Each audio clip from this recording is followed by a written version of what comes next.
They have pictures of a nuclear reactor, the core of the reactor, the fuel rods of the reactor. Israel defense expert and Jerusalem Post editor-in-chief Yaakov Katz describes intelligence, which ultimately led to Shadow Strike, the covert op to destroy Syria's nuclear weapons program.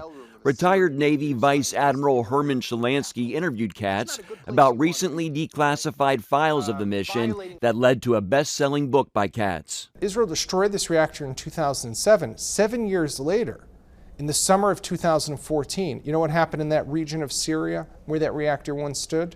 ISIS took it over. So had Israel not discovered this reactor, had Israel not taken action, let's imagine for a moment what that would have meant.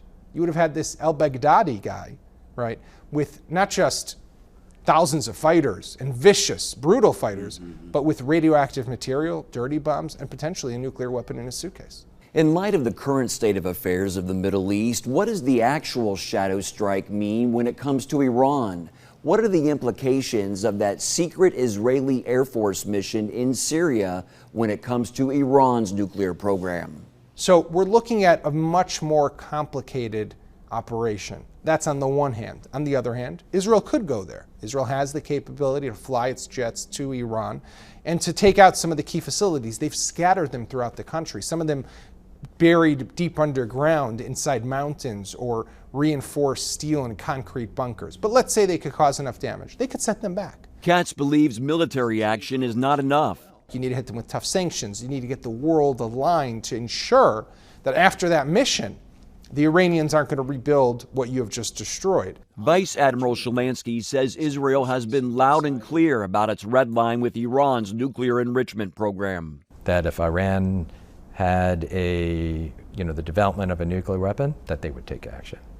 I mean, they did it in Iraq, they did it in Syria. I think something similar would play out. They would certainly talk to the United States very carefully and other allies that they have. Shalansky points out Israel has more international friends now than in 2007, which could affect the Jewish state's strategy with Iran. Politically, it could be a little bit more advantageous for them to use the diplomatic path. It's possible.